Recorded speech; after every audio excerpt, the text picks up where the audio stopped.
Is there a like long-term studies on the efficacy and more importantly the dangers of HGH and like let's say in athletes? Not in athletes, no, Well, because it's in not legal general for any. then general population, I would imagine. So you're only going to see it typically in the disease populations that we spoke of. And in those instances, they're already deficient in that. So you're really just bringing them back up to where they would normally be as a normal individual.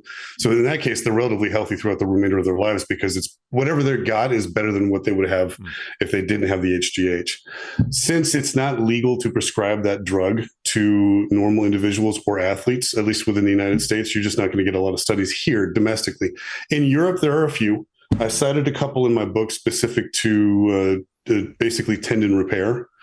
And so in those studies, now they weren't long-term studies, they were short-term, specifically looking at that one thing. So that to answer your question that you just asked, not really. There's a handful of them, and their sample sizes are remarkably small because it's just a very difficult study to actually get approved and then get people to be interested in taking HGH. And therein lies a large part of the problem, is that there's a lot of this that we just don't know because we can't get studies approved to actually do any real research to see if there are long-term negative effects of these drugs on individuals throughout their lives. And that's one of the primary reasons that WADA has their 3 rules or their 3 criteria for what is considered a doping agent.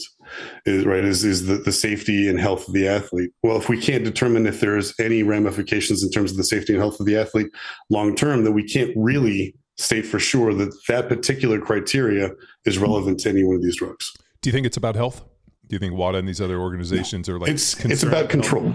It's about control. If it were about health, then we wouldn't allow athletes to play the majority of the games that we play in the first place. I mean, we can cite football. Yeah. My primary sport that I'm really interested in watching from a distance has always been cycling.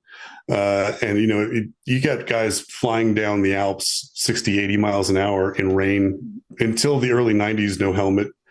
And so the every day of their occupation is much more dangerous than any of the drugs that they would even conceivably take.